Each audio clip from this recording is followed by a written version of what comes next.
Napoleon. In today's video we'll learn about Napoleon. Going through the sections. Abstract, early life, early career, ruler of France, exile on St. Helena, religion, personality, image, reforms, memory and evaluation, wives, mistresses, and children, external links. Abstract. Napoleon Bonaparte was a French statesman and military leader who led many successful campaigns during the French Revolution and the French Revolutionary Wars, and was Emperor of the French, as Napoleon I, from 1804 until 1814 and again briefly in 1815 during the Hundred Days. Napoleon dominated European and global affairs for more than a decade while leading France against a series of coalitions during the Napoleonic Wars. He won many of these wars and a vast majority of his battles, building a large empire that ruled over much of continental Europe before its final collapse in 1815. Napoleon is regarded as one of the greatest military commanders in history, and his wars and campaigns are studied at military schools worldwide. His political and cultural legacy has made him one of the most celebrated and controversial leaders in human history. Born Napoleon Bonaparte in Corsica a few months after the young independent republic was annexed by the Kingdom of France, Napoleon's modest family descended from minor Italian nobility. He was serving as an artillery officer in the French Royal Army when the French Revolution erupted in 1789. He rapidly rose through the ranks of the military, seizing the new opportunities presented by the revolution and becoming a general at age 24. The French Directory eventually gave him command of the Army of Italy after he suppressed the 13 Vendemiaire revolt against the government by royalist insurgents. At age 26, he began his first military campaign against the Austrians and the Italian monarchs aligned with the Habsburgs in the War of the First Coalition, winning virtually every battle, conquering the Italian peninsula in a year while establishing sister republics with local support, and becoming a war hero in France. In 1798, he led a military expedition to Egypt that served as a springboard to political power. He orchestrated a coup in November 1799 and became first consul of the Republic. After the Peace of Amiens in 1802, Napoleon turned his attention to France's colonies. He sold the Louisiana Territory to the United States, and he attempted to restore slavery to the French Caribbean colonies. However, while he was successful in restoring slavery in the Eastern Caribbean, Napoleon failed in his attempts to subdue Saint-Domingue, and the colony that France once proudly boasted of as the Pearl of the Antilles became independent as Haiti in 1804. Napoleon's ambition and public approval inspired him to go further, and he became the first emperor of the French in 1804. The balance of power in Europe shattered. Intractable differences with the British meant that the French were soon facing a third coalition by 1805. Napoleon emerged triumphant over this coalition with decisive victories in the Elbe campaign and a historic success over the Russian Empire and Austrian Empire at the Battle of Austerlitz, which led to the dissolution of the Holy Roman Empire. Napoleon formed the Franco-Persian alliance and wanted to re-establish the Franco-Indian alliances with the Muslim Indian Emperor Tipu Sultan by providing a French-trained army during the Anglo-Mysore Wars, with the continuous aim of having an eventual open way to attack the British in India. In 1806, the Fourth Coalition took up arms against him because Prussia became worried about French continental expansion. Napoleon quickly defeated Prussia at the battles of Jena and Auerstedt, then marched his Grand Army deep into Eastern Europe and annihilated the Russians in June 1807 at the Battle of Friedland. France then forced the defeated nations of the Fourth Coalition to sign the treaties of Tilsit in July 1807, bringing an uneasy peace to the continent. Tilsit signified the high water mark of the French Empire. In 1809, the Austrians and the British challenged the French again during the War of the Fifth Coalition, but Napoleon solidified his grip over Europe after triumphing at the Battle of Wagram in July. Napoleon then occupied the Iberian Peninsula, hoping to extend the continental system and choke off British trade with the European mainland, and declared his brother Joseph Bonaparte the King of Spain in 1808. The Spanish and the Portuguese revolted with British support. The Peninsular War lasted 6 years, featured extensive guerrilla warfare, and ended in victory for the Allies in 1814. The continental system caused recurring diplomatic conflicts between France and its client states, especially Russia. The Russians were unwilling to bear the economic consequences of reduced trade and routinely violated the continental system, enticing Napoleon into another war. The French launched a major invasion of Russia in the summer of 1812. The campaign destroyed Russian cities, but did not yield the decisive victory Napoleon wanted. It resulted in the collapse of the Grand Army and inspired a renewed push against Napoleon by his enemies. In 1813, Prussia and Austria joined Russian forces in the War of the Sixth Coalition against France. A lengthy military campaign culminated in a large Allied army defeating Napoleon at the Battle of Leipzig in October 1813, but his tactical victory at the minor Battle of Hanau allowed retreat onto French soil. The Allies then invaded France and captured Paris in the spring of 1814, forcing Napoleon to abdicate in April. He was exiled to the island of Elba off the coast of Tuscany, and the Bourbon dynasty was restored to power. Napoleon escaped from Elba in February 1815 and took control of France once again. The Allies responded by forming a seventh coalition which defeated him at the Battle of Waterloo in June. He was exiled to the remote British island of St. Helena in the South Atlantic, where he died 6 years later at the age of 51. Napoleon's influence on the modern world brought liberal reforms to the numerous territories that he conquered and controlled, such as the Low Countries, Switzerland, and large parts of modern Italy and Germany. He implemented fundamental liberal policies in France and throughout Western Europe. His Napoleonic Code has influenced the legal systems of more than 70 nations around the world.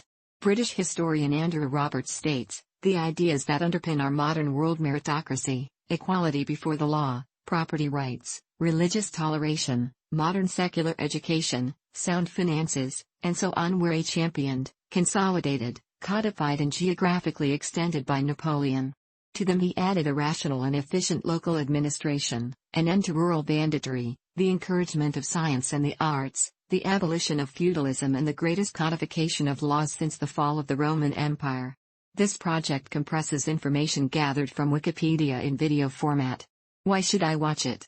Studies prove that reading while listening improves comprehension, increases speed as well as expands vocabulary and enhances fluency. Provide your feedback on the comments section.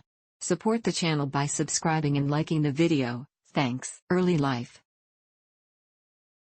Napoleon's family was of Italian origin. His paternal ancestors, the Bonapartes, descended from a minor Tuscan noble family that emigrated to Corsica in the 16th century, while his maternal ancestors, the Ramolinos, descended from a minor Genoese noble family.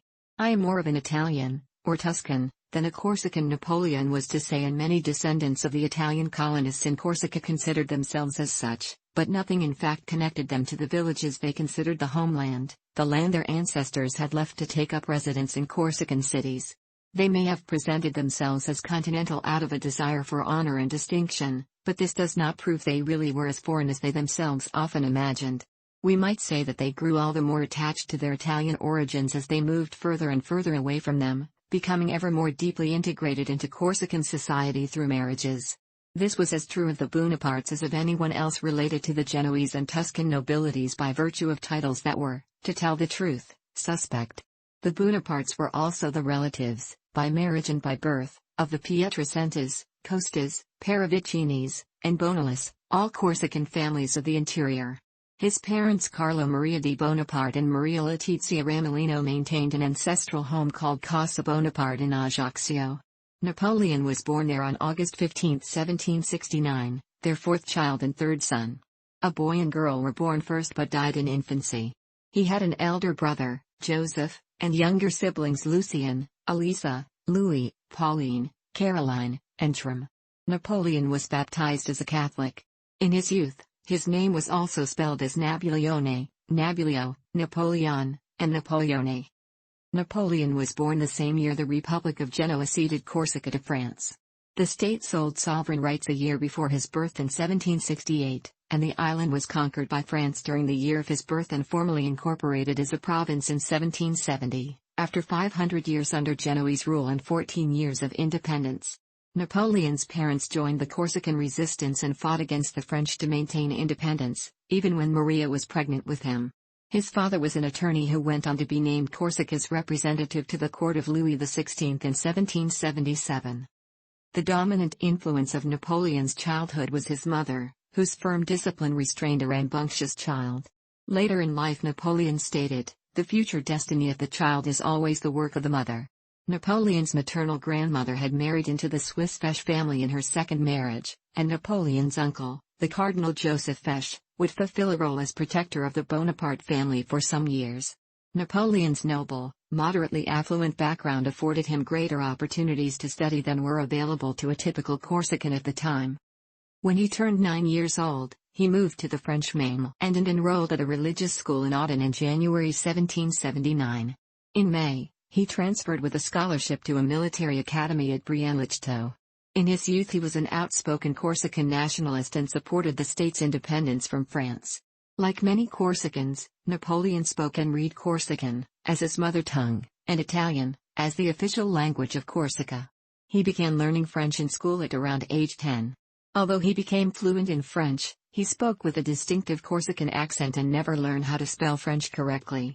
He was, however, not an isolated case, as it was estimated in 1790 that fewer than 3 million people, out of France's population of 28 million, were able to speak standard French, and those who could write it were even fewer.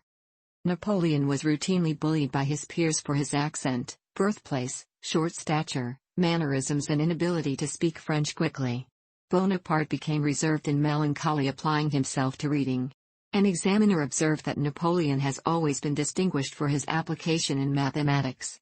He is fairly well acquainted with history and geography. This boy would make an excellent sailor. In early adulthood, he briefly intended to become a writer. He authored a history of Corsica and a romantic novella.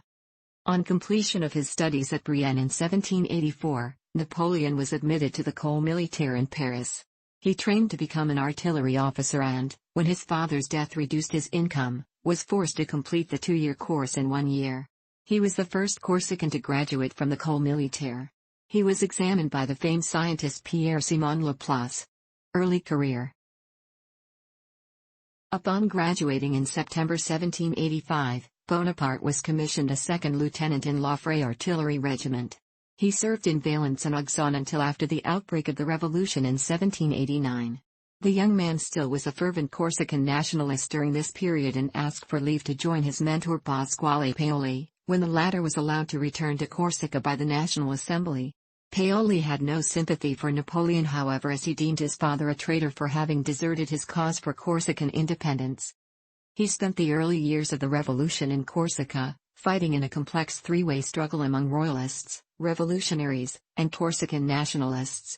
Napoleon, however, came to embrace the ideals of the revolution, becoming a supporter of the Jacobins and joining the pro-French Corsican Republicans who opposed Paoli's policy and his aspirations of secession. He was given command over a battalion of volunteers and was promoted to captain in the regular army in July 1792, despite exceeding his leave of absence and leading a riot against French troops. Napoleon and his commitment to the French Revolution thus came into conflict with Paoli, who had decided to sabotage the Corsican contribution to the expedition to Sardaigne, by preventing a French assault on the Sardinian island of La Maddalena. Bonaparte and his family were compelled to flee to the French mainland in June 1793 because of the split with Paoli. Although he was born Napoleone di Bonaparte, it was after this that Napoleon began styling himself Napoleon Bonaparte, but his family did not drop the name Bonaparte until 1796. The first known record of him signing his name as Bonaparte was at the age of 27, in 1796. In July 1793, Bonaparte published a pro-republican pamphlet entitled Le Super de Beaucaire, Supper at Beaucaire, which gained him the support of Augustin Robespierre, younger brother of the revolutionary leader Maximilien Robespierre. With the help of his fellow Corsican Antoine Christophe Salisti, Bonaparte was appointed artillery commander of the Republican forces at the siege of Toulon. He adopted a plan to capture a hill where Republican guns could dominate the city's harbor and force the British to evacuate. The assault on the position led to the capture of the city, but during it Bonaparte was wounded in the thigh. He was promoted to brigadier general at the age of 24. Catching the attention of the Committee of Public Safety, he was put in charge of the artillery of France's Army of Italy. Napoleon spent time as inspector of coastal fortifications on the Mediterranean coast near Marseille while he was waiting for confirmation of the Army of Italy post. He devised plans for attacking the Kingdom of Sardinia as part of France's campaign against the First Coalition. Augustin Robespierre and Salisti were ready to listen to the freshly promoted artillery general. The French army carried out Bonaparte's plan in the Battle of Sergio in April 1794, and then advanced to seize Ormia in the mountains. From Ormia, they headed west to outflank the Austro-Sardinian positions around Sorge. After this campaign, Augustin Robespierre sent Bonaparte on a mission to the Republic of Genoa to determine that country's intentions towards France. Some contemporaries allege that Bonaparte was put under house arrest at Nice for his association with the Robespierre following their fall in the Thermidorian reaction in July 1794, but Napoleon's secretary Brienne disputed the allegation in his memoirs. According to Brienne, jealousy was responsible, between the Army of the Alps and the Army of Italy. Bonaparte dispatched an impassioned defense in a letter to the Commissar Salisti, and he was subsequently acquitted of any wrongdoing. He was released within 2 weeks and, due to his technical skills, was asked to draw up plans to attack Italian positions in the context of France's war with Austria. He also took part in an expedition to take back Corsica from the British, but the French were repulsed by the British Royal Navy. By 1795, Bonaparte had become engaged to Sire Clary, daughter of Frénoy Clary. Sire's sister Julie Clary had married Bonaparte's elder brother Joseph. In April 1795, he was assigned to the Army of the West, which was engaged in the war in the Vendée Civil War and Royalist counter-revolution in Vendée, a region in west-central France on the Atlantic Ocean. As an infantry command, it was a demotion from artillery general for which the army already had a full quota and he pleaded poor health to avoid the posting. He was moved to the Bureau of Topography of the Committee of Public Safety and sought unsuccessfully to be transferred to Constantinople in order to offer his services to the Sultan. During this period, he wrote the romantic novella Clisson et Eugénie, about a soldier and his lover, in a clear parallel to Bonaparte's own relationship with Sire. On 15 September, Bonaparte was removed from the list of generals in regular service for his refusal to serve in the Vendée campaign. He faced a difficult financial situation and reduced career prospects. On 3 October, Royalists in Paris declared a rebellion against the National Convention. Paul Barras, a leader of the Thermidorian reaction, knew of Bonaparte's military exploits at Toulon and gave him command of the improvised forces in defense of the convention in the Tuileries Palace. Napoleon had seen the massacre of the King's Swiss Guard there 3 years earlier and realized that artillery would be the key to its defense. He ordered a young cavalry officer named Joachim Murat to seize large cannons and use them to repel the attackers. On 5 October 179,513 Vendémiaire and 4 in the French Republican calendar, 1,400 royalists died and the rest fled. He had cleared the streets with a whiff of grapeshot, according to 19th-century historian Thomas Carlyle in The French Revolution, A History. The defeat of the royalist insurrection extinguished the threat to the convention and earned Bonaparte sudden fame, wealth, and the patronage of the new government, the Directory. Murat married one of Napoleon's sisters, becoming his brother-in-law. He also served under Napoleon as one of his generals. Bonaparte was promoted to commander of the interior and given command of the Army of Italy. Within weeks, he was romantically involved with Josephine de Beauharnais, the former mistress of Barras. The couple married on March 9, 1796 in a civil ceremony. 2 days after the marriage, Bonaparte left Paris to take command of the Army of Italy. He immediately went on the offensive, hoping to defeat the forces of Piedmont before their Austrian allies could intervene. In a series of rapid victories during the Montanati campaign, he knocked Piedmont out of the war in 2 weeks. The French then focused on the Austrians for the remainder of the war, the highlight of which became the protracted struggle for Mantua. The Austrians launched a series of offensives against the French to break the siege, but Napoleon defeated every relief effort, scoring victories at the battles of Castiglione, Bassano, Arcole, and Rivoli. The decisive French triumph at Rivoli in January 1797 led to the collapse of the Austrian position in Italy. At Rivoli, the Austrians lost up to 14,000 men while the French lost about 5,000. The next phase of the campaign featured the French invasion of the Habsburg heartlands.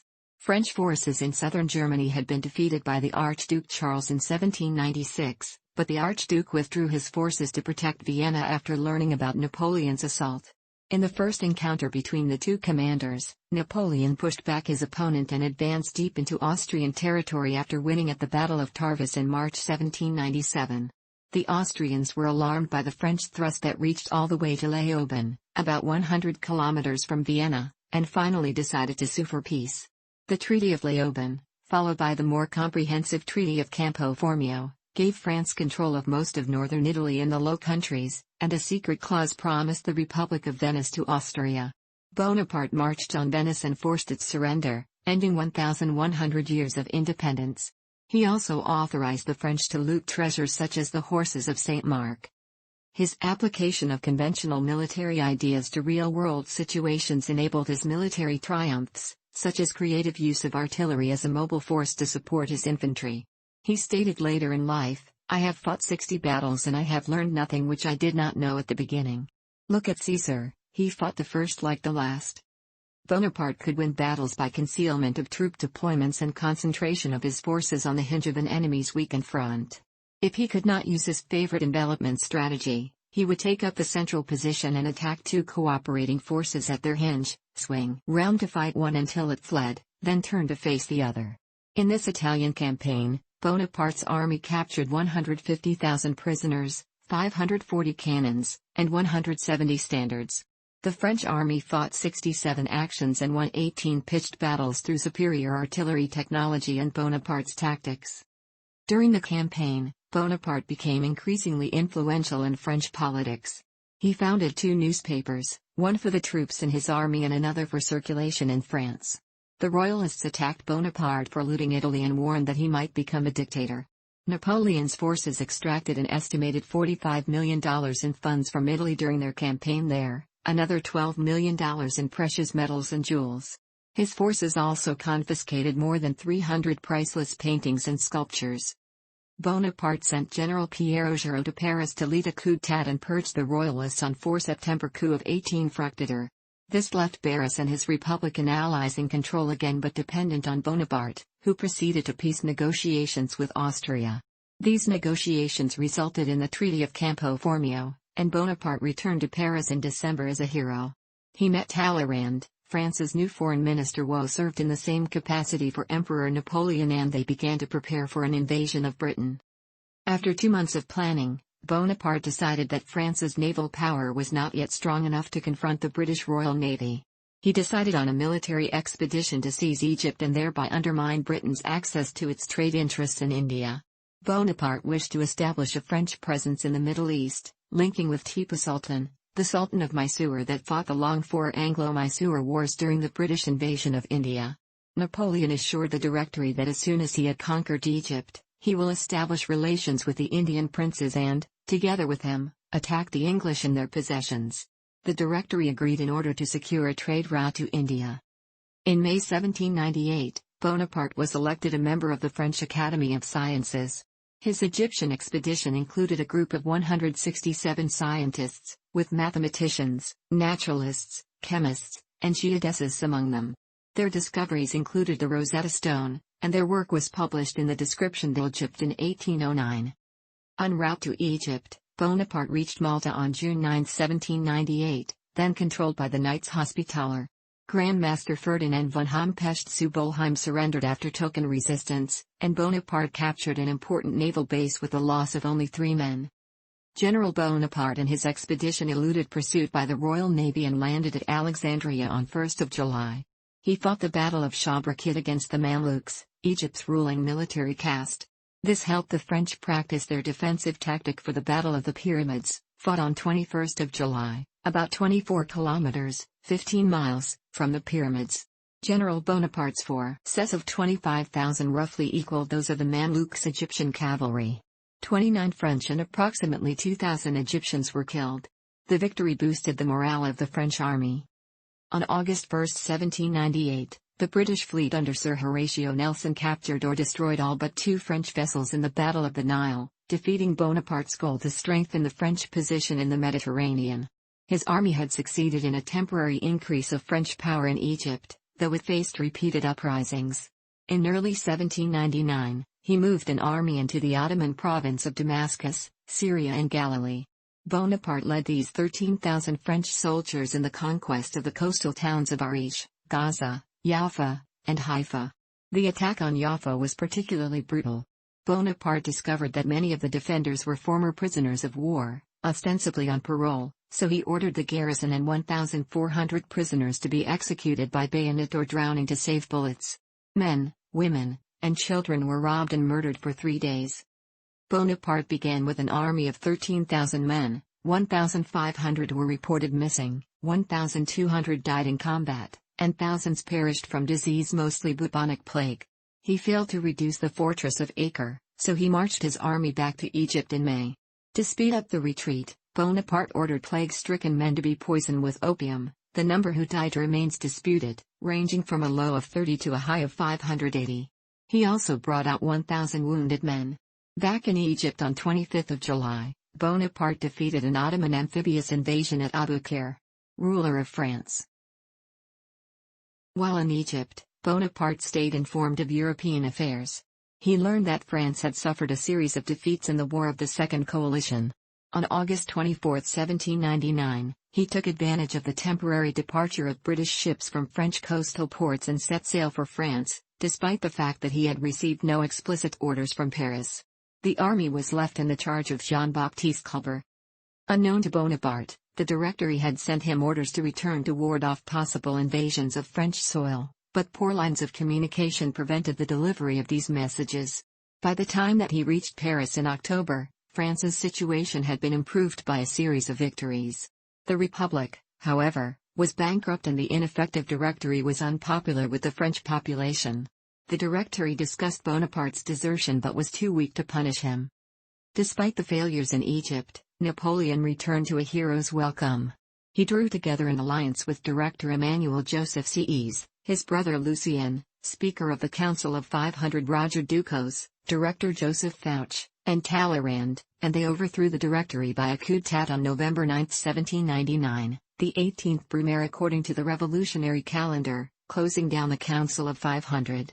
Napoleon became first consul for 10 years, with 2 consuls appointed by him who had consultative voices only. His power was confirmed by the new constitution of the year 8, originally devised by Sieyès to give Napoleon a minor role, but rewritten by Napoleon, and accepted by direct popular vote, 3 million in favor, 1,567 opposed. The constitution preserved the appearance of a republic but in reality established a dictatorship.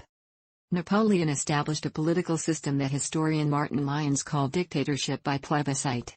Worried by the democratic forces unleashed by the revolution, but unwilling to ignore them entirely, Napoleon resorted to regular electoral consultations with the French people on his road to imperial power. He drafted the constitution of the year 8 and secured his own election as first consul, taking up residence at the Tuileries. The constitution was approved in a rigged plebiscite held the following January, with 99.94% officially listed as voting yes. Napoleon's brother, Lucien, had falsified the returns to show that 3 million people had participated in the plebiscite. The real number was 1.5 million. Political observers at the time assumed the eligible French voting public numbered about 5 million people, so the regime artificially doubled the participation rate to indicate popular enthusiasm for the consulate. In the first few months of the consulate, with war in Europe still raging and internal instability still plaguing the country, Napoleon's grip on power remained very tenuous. In the spring of 1800, Napoleon and his troops crossed the Swiss Alps into Italy, aiming to surprise the Austrian armies that had reoccupied the peninsula when Napoleon was still in Egypt. After a difficult crossing over the Alps, the French army entered the plains of northern Italy virtually unopposed. While one French army approached from the north, the Austrians were busy with another stationed in Genoa, which was besieged by a substantial force. The fierce resistance of this French army, under Andrew Masséna, gave the northern force some time to carry out their operations with little interference. After spending several days looking for each other, the two armies collided at the Battle of Marengo on 14 June. General Melas had a numerical advantage, fielding about 30,000 Austrian soldiers while Napoleon commanded 24,000 French troops. The battle began favorably for the Austrians as their initial attack surprised the French and gradually drove them back. Melas stated that he had won the battle and retired to his headquarters around 3 p.m., leaving his subordinates in charge of pursuing the French. The French lines never broke during their tactical retreat. Napoleon constantly rode out among the troops urging them to stand and fight. Late in the afternoon, a full division under Dezay arrived on the field and reversed the tide of the battle. A series of artillery barrages and cavalry charges decimated the Austrian army, which fled over the Bormida River back to Alessandria, leaving behind 14,000 casualties. The following day, the Austrian army agreed to abandon northern Italy once more with the Convention of Alessandria, which granted them safe passage to friendly soil in exchange for their fortresses throughout the region. Although critics had blamed Napoleon for several tactical mistakes preceding the battle, They have also praised his audacity for selecting a risky campaign strategy, choosing to invade the Italian peninsula from the north when the vast majority of French invasions came from the west, near or along the coastline. As Chandler points out, Napoleon spent almost a year getting the Austrians out of Italy in his first campaign. In 1800, it took him only a month to achieve the same goal. German strategist and Field Marshal Alfred von Schlieffen concluded that Bonaparte did not annihilate his enemy but eliminated him and rendered him harmless while the object of the campaign, the conquest of North Italy. Napoleon's triumph at Marengo secured his political authority and boosted his popularity back home, but it did not lead to an immediate peace. Bonaparte's brother, Joseph, led the complex negotiations in Luneville and reported that Austria, emboldened by British support, would not acknowledge the new territory that France had acquired. As negotiations became increasingly fractious, Bonaparte gave orders to his general Moreau to strike Austria once more. Moreau and the French swept through Bavaria and scored an overwhelming victory at Hohenlinden in December 1800. As a result, the Austrians capitulated and signed the Treaty of Luneville in February 1801. The treaty reaffirmed and expanded earlier French gains at Campo Formio. After a decade of constant warfare, France and Britain signed the Treaty of Amiens in March 1802, bringing the Revolutionary Wars to an end. Amiens called for the withdrawal of British troops from recently conquered colonial territories as well as for assurances to curtail the expansionary goals of the French Republic. With Europe at peace and the economy recovering, Napoleon's popularity soared to its highest levels under the Consulate, both domestically and abroad. In a new plebiscite during the spring of 1802, the French public came out in huge numbers to approve a constitution that made the consulate permanent, essentially elevating Napoleon to dictator for life. Whereas the plebiscite 2 years earlier had brought out 1.5 million people to the polls, the new referendum enticed 3.6 million to go and vote, 72% of all eligible voters.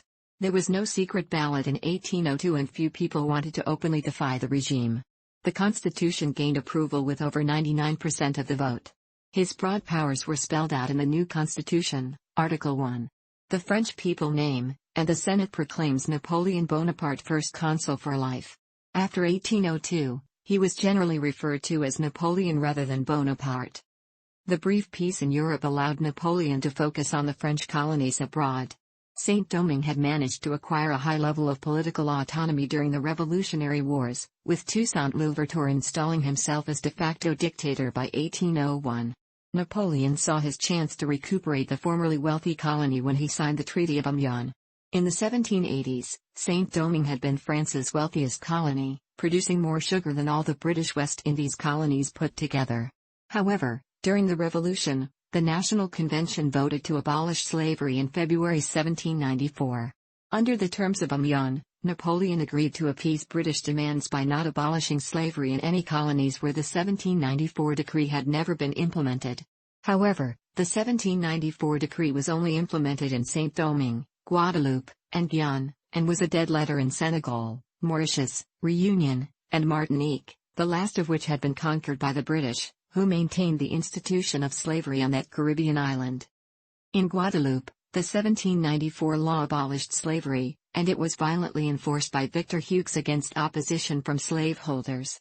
However, when slavery was reinstated in 1802, there was a slave revolt by Louis Delgray. The resulting law of 20th of May had the express purpose of reinstating slavery in Saint-Domingue, Guadeloupe, and French Guiana, and restored slavery throughout the French Empire and its Caribbean colonies for another half a century, while the French transatlantic slave trade continued for another 20 years. Napoleon sent an expedition under his brother-in-law General Leclerc to reassert control over Saint-Domingue. Although the French managed to capture Toussaint Louverture, the expedition failed when high rates of disease crippled the French army, and Jean-Jacques Dessalines won a string of victories, first against Leclerc, and when he died from yellow fever, then against Donatien Marie-Joseph de Weimar, Vicomte de Rochambeau, whom Napoleon sent to relieve Leclerc with another 20,000 men. In May 1803, Napoleon acknowledged defeat, and the last 8,000 French troops left the island and the slaves proclaimed an independent republic that they called Haiti in 1804. In the process, Dessalines became arguably the most successful military commander in the struggle against Napoleonic France. Seeing the failure of his colonial efforts, Napoleon decided in 1803 to sell the Louisiana Territory to the United States, instantly doubling the size of the U.S. The selling price in the Louisiana Purchase was less than 3 cents per acre, a total of $15 million. The peace with Britain proved to be uneasy and controversial. Britain did not evacuate Malta as promised and protested against Bonaparte's annexation of Piedmont and his act of mediation, which established a new Swiss Confederation. Neither of these territories were covered by Amiens, but they inflamed tensions significantly. The dispute culminated in a declaration of war by Britain in May 1803. Napoleon responded by reassembling the invasion camp at Boulogne. During the consulate, Napoleon faced several royalist and Jacobin assassination plots, including the Conspiration des Poignards, dagger plot, in October 1800 and the plot of the Rue Saint-Nicaise, also known as the Infernal Machine, 2 months later. In January 1804, his police uncovered an assassination plot against him that involved Moreau and which was ostensibly sponsored by the Bourbon family, the former rulers of France. On the advice of Talleyrand, Napoleon ordered the kidnapping of the Duke of Enghien, violating the sovereignty of Baden. The Duke was quickly executed after a secret military trial, even though he had not been involved in the plot. Enghien's execution infuriated royal courts throughout Europe, becoming one of the contributing political factors for the outbreak of the Napoleonic Wars. To expand his power, Napoleon used these assassination plots to justify the creation of an imperial system based on the Roman model. He believed that a Bourbon restoration would be more difficult if his family's succession was entrenched in the constitution. Launching yet another referendum, Napoleon was elected as Emperor of the French by a tally exceeding 99%. As with the Life Consulate 2 years earlier, this referendum produced heavy participation, bringing out almost 3.6 million voters to the polls. A keen observer of Bonaparte's rise to absolute power, Madame de Remusat, explains that men worn out by the turmoil of the revolution looked for the domination of an able ruler and that people believed quite sincerely that Bonaparte, whether as consul or emperor, would exert his authority and save from the perils of anarchy. Napoleon's coronation, at which Pope Pius VII officiated, took place at Notre Dame de Paris, on December 2, 1804. 2 separate crowns were brought for the ceremony, a golden laurel wreath recalling the Roman Empire and a replica of Charlemagne's crown. Napoleon entered the ceremony wearing the laurel wreath and kept it on his head throughout the proceedings. For the official coronation, he raised the Charlemagne crown over his own head in a symbolic gesture, but never placed it on top because he was already wearing the golden wreath. Instead he placed the crown on Josephine's head, the event commemorated in the officially sanctioned painting by Jacques-Louis David. Napoleon was also crowned King of Italy, with the Iron Crown of Lombardy, at the Cathedral of Milan on May 26, 1805. He created 18 marshals of the empire from among his top generals to secure the allegiance of the army on May 18, 1804, the official start of the empire. Great Britain had broken the Peace of Amiens by declaring war on France in May 1803. In December 1804, an Anglo-Swedish agreement became the first step towards the creation of the Third Coalition. By April 1805, Britain had also signed an alliance with Russia. Austria had been defeated by France twice in recent memory and wanted revenge, so it joined the coalition a few months later. Before the formation of the Third Coalition, Napoleon had assembled an invasion force, the Armée d'Angleterre, around 6 camps at Boulogne in northern France. He intended to use this invasion force to strike at England. They never invaded, but Napoleon's troops received careful and invaluable training for future military operations. The men at Boulogne formed the corps for what Napoleon later called La Grande Armée. At the start, this French army had about 200,000 men organized into 7 corps, which were large field units that contained 3,640 cannons each and were capable of independent action until other corps could come to the rescue. A single corps properly situated in a strong defensive position could survive at least a day without support, giving the Grande Armée countless strategic and tactical options on every campaign. On top of these forces, Napoleon created a cavalry reserve of 22,000 organized into 2 cuirassier divisions, 4 mounted dragoon divisions, 1 division of dismounted dragoons, and 1 of light cavalry, all supported by 24 artillery pieces.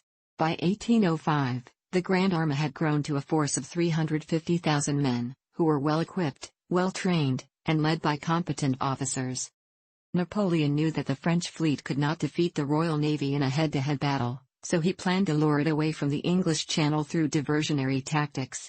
The main strategic idea involved the French Navy escaping from the British blockades of Toulon and Brest and threatening to attack the West Indies.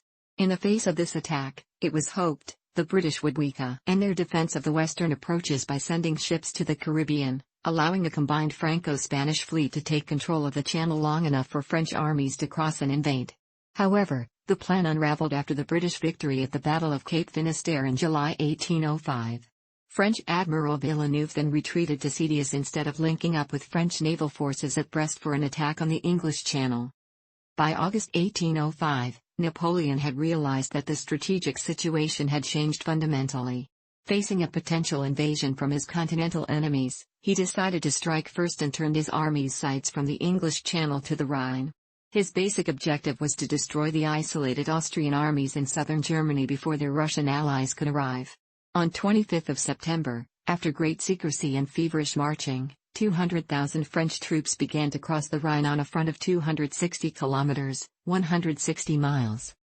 Austrian commander Karl Mack had gathered the greater part of the Austrian army at the fortress of Ulm in Swabia.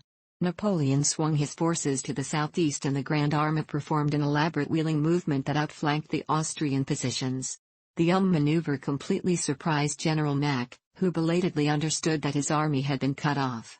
After some minor engagements that culminated in a Battle of Ulm, Mack finally surrendered after realizing that there was no way to break out of the French encirclement. For just 2,000 French casualties, Napoleon had managed to capture a total of 60,000 Austrian soldiers through his army's rapid marching. The Ulm campaign is generally regarded as a strategic masterpiece and was influential in the development of the Schlieffen Plan in the late 19th century. For the French, this spectacular victory on land was soured by the decisive victory that the Royal Navy attained at the Battle of Trafalgar on 21 October. After Trafalgar, Britain had total domination of the seas for the duration of the Napoleonic Wars. Following the Ulm campaign, French forces managed to capture Vienna in November. The fall of Vienna provided the French a huge bounty as they captured 100,000 muskets, 500 cannons, and the intact bridges across the Danube. At this critical juncture, both Tsar Alexander I and Holy Roman Emperor Francis II decided to engage Napoleon in battle, despite reservations from some of their subordinates. Napoleon sent his army north in pursuit of the Allies, but then ordered his forces to retreat so that he could feign a grave weakness.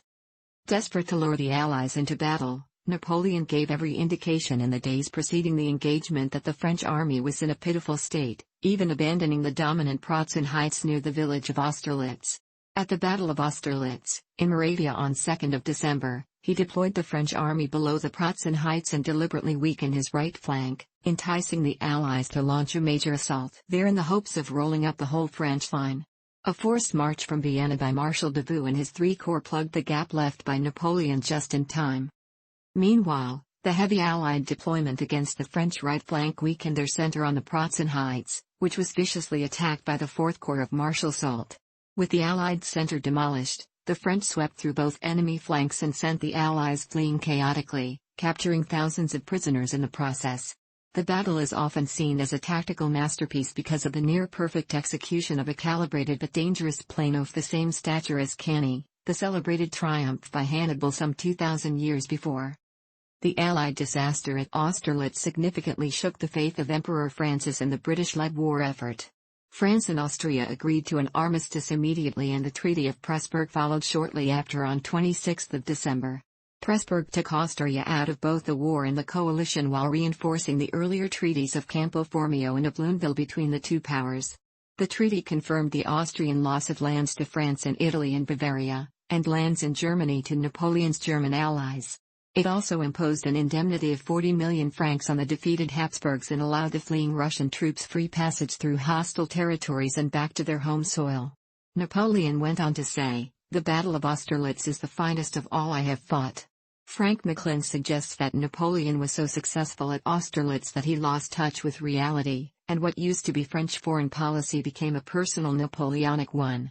Vincent Cronin disagrees, stating that Napoleon was not overly ambitious for himself. He embodied the ambitions of 30 million Frenchmen. Napoleon continued to entertain a grand scheme to establish a French presence in the Middle East in order to put pressure on Britain and Russia, and perhaps form an alliance with the Ottoman Empire. In February 1806, Ottoman Emperor Selim III recognized Napoleon as emperor. He also opted for an alliance with France, calling France our sincere and natural ally. That decision brought the Ottoman Empire into a losing war against Russia and Britain. A Franco-Persian alliance was also formed between Napoleon and the Persian Empire of Fath Ali Shah Qajar. It collapsed in 1807, when France and Russia themselves formed an unexpected alliance. In the end, Napoleon had made no effective alliances in the Middle East. After Austerlitz, Napoleon established the Confederation of the Rhine in 1806. A collection of German states intended to serve as a buffer zone between France and Central Europe. The creation of the Confederation spelled the end of the Holy Roman Empire and significantly alarmed the Prussians. The brazen reorganization of German territory by the French risked threatening Prussian influence in the region, if not eliminating it outright. War fever in Berlin rose steadily throughout the summer of 1806. At the insistence of his court, especially his wife Queen Louise, Frederick William III decided to challenge the French domination of Central Europe by going to war. The initial military maneuvers began in September 1806.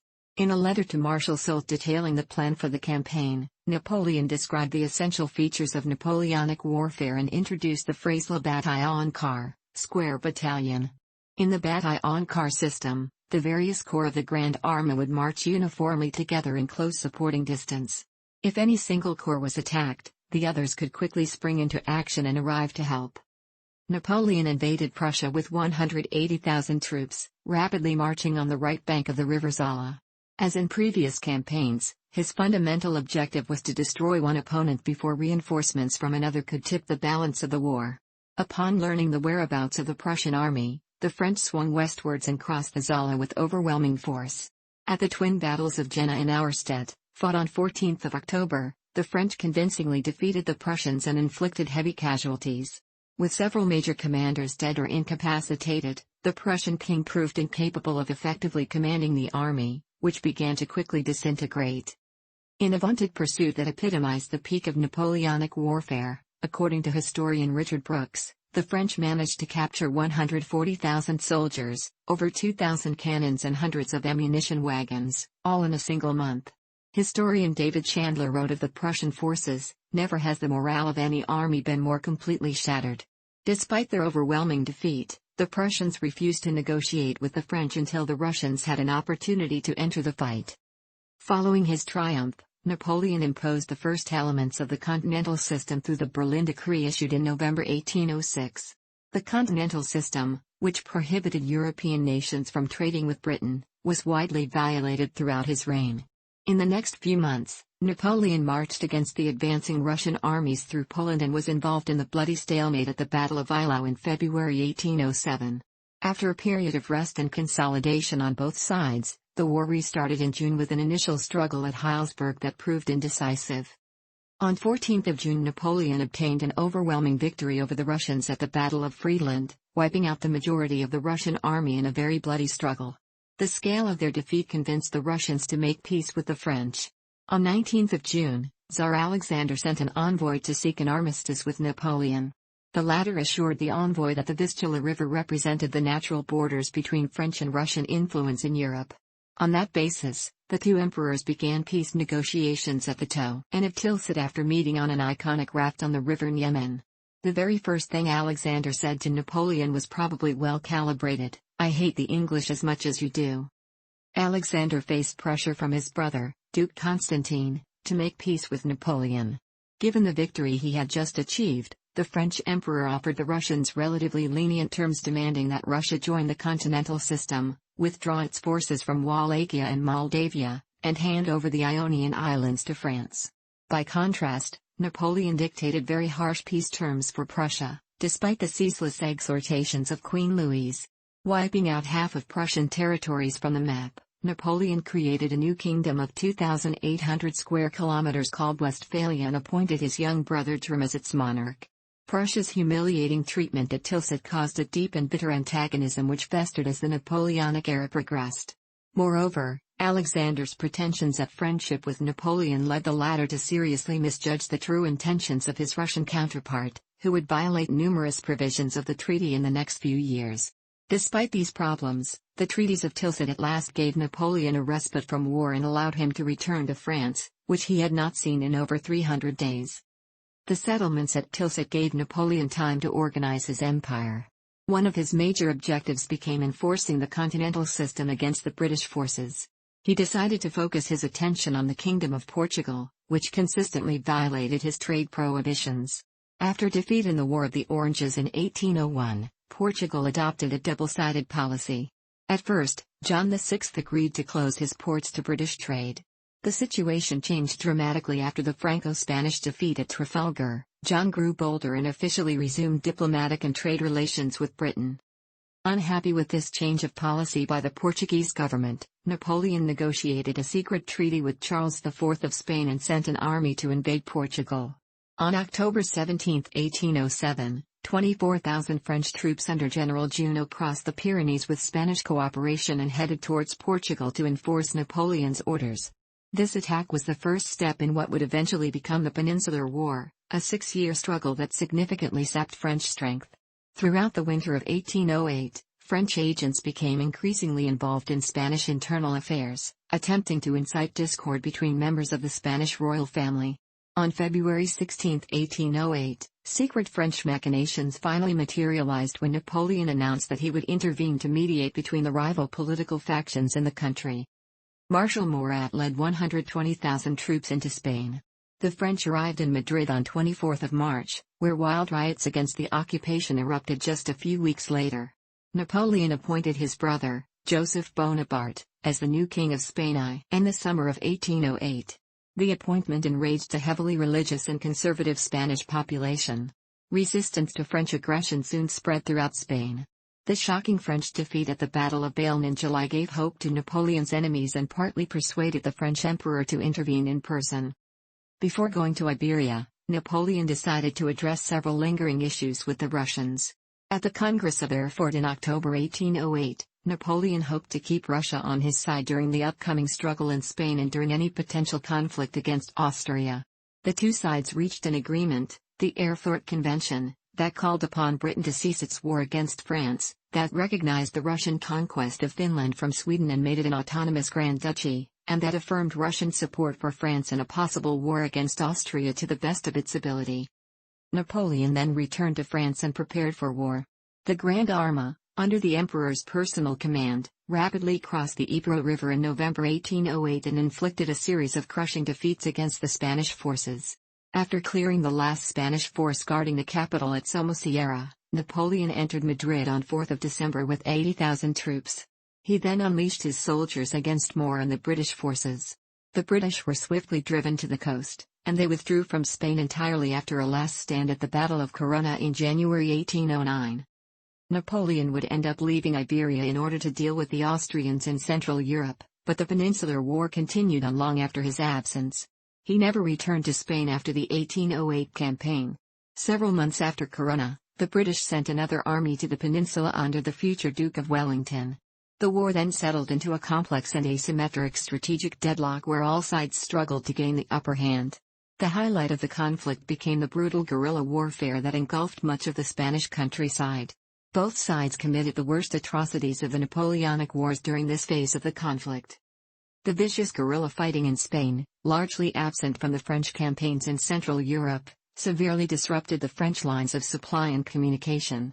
Although France maintained roughly 300,000 troops in Iberia during the Peninsular War, the vast majority were tied down to garrison duty and to intelligence operations.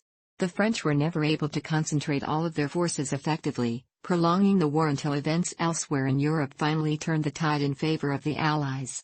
After the invasion of Russia in 1812, the number of French troops in Spain vastly declined as Napoleon needed reinforcements to conserve his strategic position in Europe. By 1814, after scores of battles and sieges throughout Iberia, the Allies had managed to push the French out of the peninsula. The impact of the Napoleonic invasion of Spain and ousting of the Spanish Bourbon monarchy in favor of his brother Joseph had an enormous impact on the Spanish Empire. In Spanish America, many local elites formed juntas and set up mechanisms to rule in the name of Ferdinand VII of Spain, whom they considered the legitimate Spanish monarch. The outbreak of the Spanish-American Wars of Independence in most of the empire was a result of Napoleon's destabilizing actions in Spain and led to the rise of strongmen in the wake of these wars. After 4 years on the sidelines, Austria sought another war with France to avenge its recent defeats. Austria could not count on Russian support because the latter was at war with Britain, Sweden, and the Ottoman Empire in 1809. Frederick William of Prussia initially promised to help the Austrians, but reneged before conflict began. A report from the Austrian finance minister suggested that the treasury would run out of money by the middle of 1809 if the large army that the Austrians had formed since the Third Coalition remained mobilized. Although Archduke Charles warned that the Austrians were not ready for another showdown with Napoleon, a stance that landed him in the so-called Peace Party, he did not want to see the army demobilized either. On February 8, 1809, the advocates for war finally succeeded when the imperial government secretly decided on another confrontation against the French. In the early morning of 10th of April, leading elements of the Austrian army crossed the Inn River and invaded Bavaria. The early Austrian attack surprised the French. Napoleon himself was still in Paris when he heard about the invasion. He arrived at the north on the 17th to find the Grand Army in a dangerous position, with its two wings separated by 120 kilometers, 75 miles, and joined together by a thin cordon of Bavarian troops. Charles pressed the left wing of the French army and hurled his men towards the Third Corps of Marshal Davout. In response, Napoleon came up with a plan to cut off the Austrians in the celebrated Landshut maneuver. He realigned the axis of his army and marched his soldiers towards the town of Exile. The French scored a convincing win in the resulting Battle of Exile, forcing Charles to withdraw his forces over the Danube and into Bohemia. On 13th of May, Vienna fell for the second time in 4 years, although the war continued since most of the Austrian army had survived the initial engagements in southern Germany. By 17th of May, the main Austrian army under Charles had arrived on the Marchfeld. Charles kept the bulk of his troops several kilometers away from the river bank in hopes of concentrating them at the point where Napoleon decided to cross. On 21st of May, the French made their first major effort to cross the Danube, precipitating the Battle of Aspern-Essling. The Austrians enjoyed a comfortable numerical superiority over the French throughout the battle. On the first day, Charles disposed of 110,000 soldiers against only 31,000 commanded by Napoleon. By the second day, reinforcements had boosted French numbers up to 70,000. The battle was characterized by a vicious back-and-forth struggle for the two villages of Aspern and Essling, the focal points of the French bridgehead. By the end of the fighting, the French had lost Aspern but still controlled Essling. A sustained Austrian artillery bombardment eventually convinced Napoleon to withdraw his forces back onto Lubau Island. Both sides inflicted about 23,000 casualties on each other. It was the first defeat Napoleon suffered in a major set-piece battle, and it caused excitement throughout many parts of Europe because it proved that he could be beaten on the battlefield.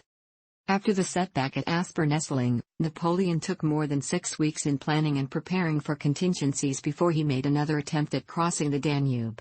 From 30 June to the early days of July, the French recrossed the Danube in strength, with more than 180,000 troops marching across the Marchfeld towards the Austrians. Charles received the French with 150,000 of his own men. In the ensuing Battle of Wagram, which also lasted 2 days, Napoleon commanded his forces in what was the largest battle of his career up until then. Napoleon finished off the battle with a concentrated central thrust that punctured a hole in the Austrian army and forced Charles to retreat. Austrian losses were very heavy, reaching well over 40,000 casualties. The French were too exhausted to pursue the Austrians immediately, but Napoleon eventually caught up with Charles at Znaim and the latter signed an armistice on 12th of July. In the Kingdom of Holland, the British launched the Walcheren campaign to open up a second front in the war and to relieve the pressure on the Austrians. The British army only landed at Walcheren on 30th of July, by which point the Austrians had already been defeated. The Walcheren campaign was characterized by little fighting but heavy casualties thanks to the popularly dubbed Walcheren fever. Over 4,000 British troops were lost in a bungle of campaign, and the rest withdrew in December 1809. The main strategic result from the campaign became the delayed political settlement between the French and the Austrians. Emperor Francis wanted to wait and see how the British performed in their theater before entering into negotiations with Napoleon. Once it became apparent that the British were going nowhere, the Austrians agreed to peace talks. The resulting Treaty of Schönbrunn in October 1809 was the harshest that France had imposed on Austria in recent memory. Metternich and Archduke Charles had the preservation of the Habsburg Empire as their fundamental goal, and to this end they succeeded by making Napoleon seek more modest goals in return for promises of friendship between the two powers. Nevertheless, while most of the hereditary lands remained a part of the Habsburg realm, France received Carinthia, Carniola, and the Adriatic ports, while Galicia was given to the Poles and the Salzburg area of the Tyrol went to the Bavarians. Austria lost over 3 million subjects, about one-fifth of her total population, as a result of these territorial changes. Although fighting in Iberia continued, the War of the Fifth Coalition would be the last major conflict on the European continent for the next 3 years. Napoleon turned his focus to domestic affairs after the war. Empress Josephine had still not given birth to a child from Napoleon, who became worried about the future of his empire following his death. Desperate for a legitimate heir, Napoleon divorced Josephine on January 10, 1810 and started looking for a new wife. Hoping to cement the recent alliance with Austria through a family connection, Napoleon married the Marie-Louise, Duchess of Parma, daughter of Francis II, who was 18 years old at the time. On March 20, 1811, Marie-Louise gave birth to a baby boy, whom Napoleon made heir apparent and bestowed the title of King of Rome. His son never actually ruled the empire, but given his brief titular rule and cousin Louis Napoleon's subsequent naming himself Napoleon III, historians often referred to him as Napoleon II. In 1808, Napoleon and Tsar Alexander met at the Congress of Erfurt to preserve the Russo-French alliance. The leaders had a friendly personal relationship after their first meeting at Tilsit in 1807. By 1811, however, tensions had increased and Alexander was under pressure from the Russian nobility to break off the alliance. A major strain on the relationship between the two nations became the regular violations of the continental system by the Russians, which led Napoleon to threaten Alexander with serious consequences if he formed an alliance with Britain. By 1812, advisors to Alexander suggested the possibility of an invasion of the French Empire and the recapture of Poland. On receipt of intelligence reports on Russia's war preparations, Napoleon expanded his Grand Army to more than 450,000 men. He ignored repeated advice against an invasion of the Russian heartland and prepared for an offensive campaign. On June 24, 1812, the invasion commenced. In an attempt to gain increased support from Polish nationalists and patriots, Napoleon termed the war the Second Polish War. The First Polish War had been the Bar Confederation uprising by Polish nobles against Russia in 1768. Polish patriots wanted the Russian part of Poland to be joined with the Duchy of Warsaw and an independent Poland created. This was rejected by Napoleon, who stated he had promised his ally Austria this would not happen. Napoleon refused to manumit the Russian serfs because of concerns this might provoke a reaction in his army's rear. The serfs later committed atrocities against French soldiers during France's retreat. The Russians avoided Napoleon's objective of a decisive engagement and instead retreated deeper into Russia. A brief attempt at resistance was made at Smolensk in August. The Russians were defeated in a series of battles, and Napoleon resumed his advance. The Russians again avoided battle, although in a few cases this was only achieved because Napoleon uncharacteristically hesitated to attack when the opportunity arose. Owing to the Russian army's scorched earth tactics, the French found it increasingly difficult to forage food for themselves and their horses. The Russians eventually offered battle outside Moscow on 7 September. The Battle of Borodino resulted in approximately 44,000 Russian and 35,000 French dead, wounded or captured, and may have been the bloodiest day of battle in history up to that point in time. Although the French had won, the Russian army had accepted, and withstood, the major battle Napoleon had hoped would be decisive. Napoleon's own account was, "The most terrible of all my battles was the one before Moscow. The French showed themselves to be worthy of victory, but the Russians showed themselves worthy of being invincible." The Russian army withdrew and retreated past Moscow. Napoleon entered the city, assuming its fall would end the war and Alexander would negotiate peace. However, on orders of the city's governor Fyodor Rostopchin, rather than capitulation, Moscow was burned. After 5 weeks, Napoleon and his army left. In early November, Napoleon got concerned about loss of control back in France after the Mallet coup of 1812. His army walked through snow up to their knees, and nearly 10,000 men and horses froze to death on the night of 8/9 November alone. After the Battle of Berezina, Napoleon managed to escape but had to abandon much of the remaining artillery and baggage train. On 5 December, shortly before arriving in Vilnius, Napoleon left the army in a sledge. The French suffered in the course of the ruinous retreat, including from the harshness of the Russian winter. The army had begun as over 400,000 frontline troops, with fewer than 40,000 crossing the Berezina River in November 1812. The Russians had lost 150,000 soldiers in battle and hundreds of thousands of civilians. There was a lull in fighting over the winter of 181,213. While both the Russians and the French rebuilt their forces, Napoleon was able to field 350,000 troops. Hardened by France's loss in Russia, Prussia joined with Austria, Sweden, Russia, Great Britain, Spain, and Portugal in a new coalition. Napoleon assumed command in Germany and inflicted a series of defeats on the coalition, culminating in the Battle of Dresden in August 1813. Despite these successes, the numbers continued to mount against Napoleon, and the French army was pinned down by a force twice its size and lost at the Battle of Leipzig. This was by far the largest battle of the Napoleonic Wars and cost more than 90,000 casualties in total. The Allies offered peace terms in the Frankfurt Proposals in November 1813. Napoleon would remain as Emperor of the French, but it would be reduced to its natural frontiers. That meant that France could retain control of Belgium, Savoy and the Rhineland, while giving up control of all the rest, including all of Spain and the Netherlands, and most of Italy and Germany. Metternich told Napoleon these were the best terms the Allies were likely to offer. After further victories, the terms would be harsher and harsher. Metternich's motivation was to maintain France as a balance against Russian threats, while ending the highly destabilizing series of wars.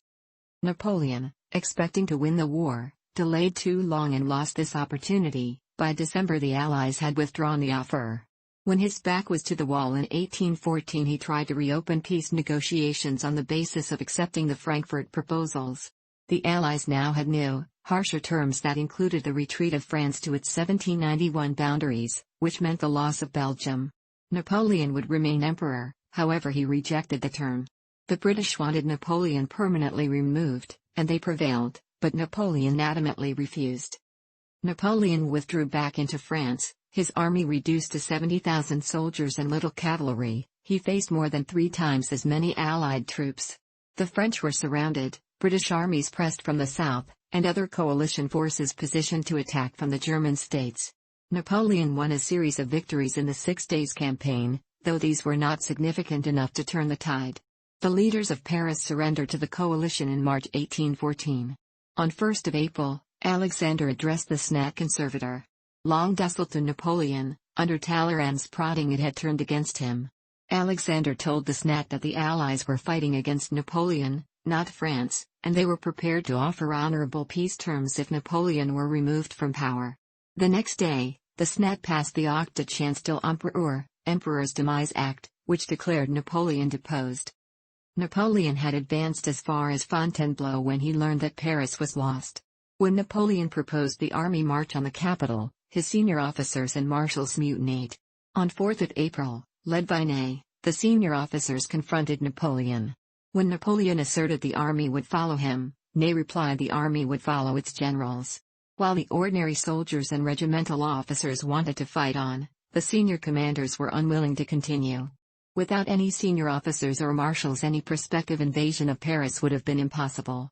Bowing to the inevitable, on 4 April Napoleon abdicated in favor of his son, with Marie-Louise as regent. However, the Allies refused to accept this under prodding from Alexander, who feared that Napoleon might find an excuse to retake the throne. Napoleon was then forced to announce his unconditional abdication only 2 days later.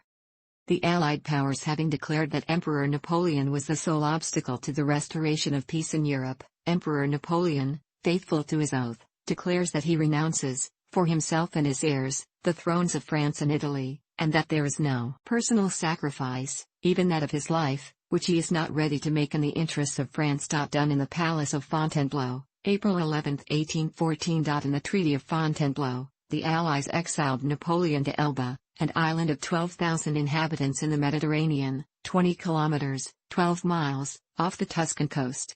They gave him sovereignty over the island and allowed him to retain the title of emperor. Napoleon attempted suicide with a pill he had carried after nearly being captured by the Russians during the retreat from Moscow. Its potency had weakened with age, however, and he survived to be exiled, while his wife and son took refuge in Austria. He was conveyed to the island on HMS Undaunted by Captain Thomas Usher, and he arrived at Porto Ferraio on May 30, 1814. In the first few months on Elba he created a small navy and army, developed the iron mines, oversaw the construction of new roads, issued decrees on modern agricultural methods, and overhauled the island's legal and educational system. A few months into his exile, Napoleon learned that his ex-wife Josephine had died in France. He was devastated by the news, locking himself in his room and refusing to leave for 2 days.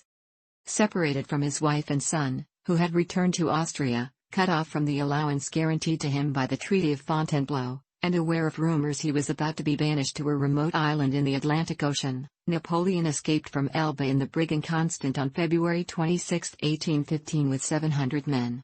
2 days later, he landed on the French mainland at Gulf Juan and started heading north. The 5th Regiment was sent to intercept him and made contact just south of Grenoble on March 7, 1815.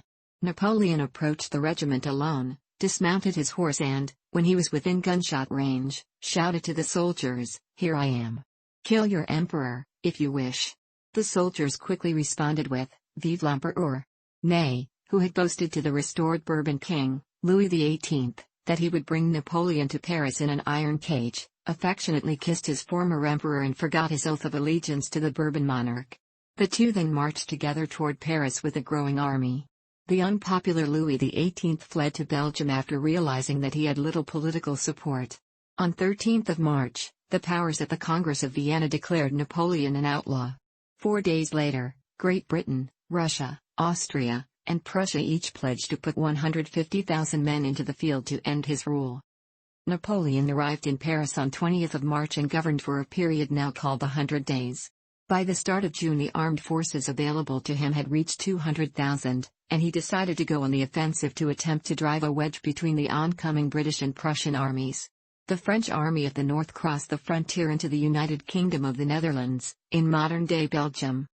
Napoleon's forces fought 2 coalition armies, commanded by the British Duke of Wellington and the Prussian Prince Blücher, at the Battle of Waterloo on June 18, 1815. Wellington's army withstood repeated attacks by the French and drove them from the field while the Prussians arrived in force and broke through Napoleon's right flank.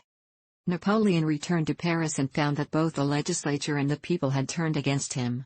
Realizing that his position was untenable, he abdicated on 22 June in favor of his son. He left Paris 3 days later and settled at Josephine's former palace in Malmaison west of Paris. Even as Napoleon traveled to Paris, the coalition forces swept through France, with the stated intent of restoring Louis XVIII to the French throne. When Napoleon heard that Prussian troops had orders to capture him dead or alive, he fled to Rochefort, considering an escape to the United States. British ships were blocking every port. Napoleon surrendered to Captain Frederick Maitland on Bellerophon on July 15, 1815. Exile on St. Helena. The British kept Napoleon on the island of St. Helena in the Atlantic Ocean, 1,870 kilometers, 1,162 miles, from the west coast of Africa. They also took the precaution of sending a garrison of soldiers to uninhabited Ascension Island, which lay between St. Helena and Europe. Napoleon was moved to Longwood House on St. Helena in December 1815. It had fallen into disrepair, and the location was damp, windswept and unhealthy. The Times published articles insinuating the British government was trying to hasten his death. Napoleon often complained of the living conditions in letters to the governor and his custodian, Hudson Lowe, while his attendants complained of colds, catarrhs, damp floors and poor provisions. Modern scientists have speculated that his later illness may have arisen from arsenic poisoning caused by copper arsenite in the wallpaper at Longwood House. With a small cadre of followers, Napoleon dictated his memoirs and grumbled about conditions. Lowe cut Napoleon's expenditure, ruled that no gifts were allowed if they mentioned his imperial status, and made his supporters sign a guarantee they would stay with the prisoner indefinitely. While in exile, Napoleon wrote a book about Julius Caesar, one of his great heroes. He also studied English under the tutelage of Count Emmanuel de Las Cases with the main aim of being able to read English newspapers and books, as access to French newspapers and books was heavily restricted to him on St. Helena. There were rumors of plots and even of his escape, but in reality no serious attempts were made. For English poet Lord Byron, Napoleon was the epitome of the romantic hero, the persecuted, lonely, and flawed genius. Napoleon's personal physician, Barry O'Mara, warned London that his declining state of health was mainly caused by the harsh treatment. Napoleon confined himself for months on end in his damp and wretched habitation of Longwood. In February 1821, Napoleon's health began to deteriorate rapidly, and he reconciled with the Catholic Church. He died on May 5, 1821, after confession, extreme unction and viaticum in the presence of Father Angi Vignali. His last words were, France, Larme, Dharma, Josephine. Napoleon's original death mask was created around 6th of May, although it is not clear which doctor created it. In his will, he had asked to be buried on the banks of the Seine, but the British governor said he should be buried on St. Helena, in the Valley of the Willows. In 1840, Louis-Philippe I obtained permission from the British to return Napoleon's remains to France. On December 15, 1840, a state funeral was held. The hearse proceeded from the Arc de Triomphe down the Champs-Élysées, across the Place de la Concorde to the Esplanade des Invalides and then to the cupola in St. Jerome's Chapel, where it remained until the tomb designed by Louis Visconti was completed. In 1861, Napoleon's remains were entombed in a porphyry stone sarcophagus in the crypt under the dome at Les Invalides. The cause of his death has been debated. Napoleon's physician, Frenoi Carlo Antomarchi, led the autopsy, which found the cause of death to be stomach cancer. Antomarchi did not sign the official report.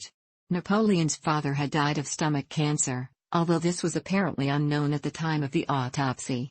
Antomarchi found evidence of a stomach ulcer. This was the most convenient explanation for the British, who wanted to avoid criticism over their care of Napoleon.